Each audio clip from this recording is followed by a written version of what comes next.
పల్నాడుకు మహిళా ఎస్పీ ఎవరి మల్లికా గార్గ్ స్పెషల్ ఏంటి? ఏపీలో పోలింగ్ ముగిసినప్పటికీ ఎన్నికల వేడి మాత్రం ఇంకా చల్లారలేదు.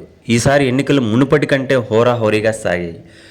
పోలింగ్ రోజున పలు చోట్ల అల్లర్లు జరగగా, పోలింగ్ మరుసటి రోజు పల్నాడు, తిరుపతి, అనంతపురం జిల్లాల్లో జరిగిన అల్లర్లు రాష్ట్రంలో కలకలం రేపాయి.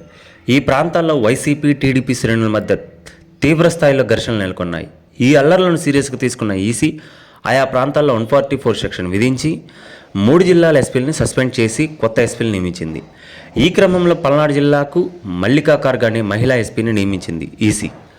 తీవ్ర స్థాయిలో ఉధృతి నెలకొన్న పల్నాడు జిల్లాలో మహిళా ఎస్పీని నియమిస్తూ ఈసీ తీసుకున్న నిర్ణయంపై సార్వత్రిక ఆశ్చర్యం వ్యక్తమవుతుంది. ఈ నేపథ్యంలో మల్లికా గార్గ్ ఎవరు అన్న చర్చ మొదలైంది. వివరాల్లోకి వెళ్తే మల్లికా గార్గ్ గతంలో ఒంగోలు, తిరుపతి ఎస్పీగా పనిచేశారు. ఈ ప్రాంతాల్లో మల్లికా మొదటి ఎస్పీగా కావటం విశేషం. ఒంగోలు ఎస్పీగా ఉన్న సమయంలో మల్లికా తప్పు చేసినటువంటి హెడ్ కానిస్టేబుల్ నుండి ఎస్ఐ, డిఎస్పీ వంటి అధికారులపై కూడా చర్యలు తీసుకున్న ఘటనలు చాలా ఉన్నాయి.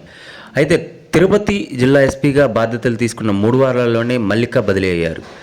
వైసీపీ నేతల ఫిర్యాదుతో ఆమెను విజయవాడ సిఐడి ఎస్పీగా నియమించింది ప్రభుత్వం. మల్లికా గార్గ్ విధుల్లో నిర్లక్ష్యాన్ని అస్సలు సహించేది కాదని, ఆమె పేరు చెబితే అవినీతి పోలీసు అధికారులు వెన్నులో వణుకు పుడుతుందని టాక్ ఉంది. మల్లికా ట్రాక్ రికార్డు గురించి తెలిసిన వారు పల్నాడు జిల్లా ఎస్పీగా ఆమె నియమించడం సరైన నిర్ణయమే అని అభిప్రాయపడుతున్నారు.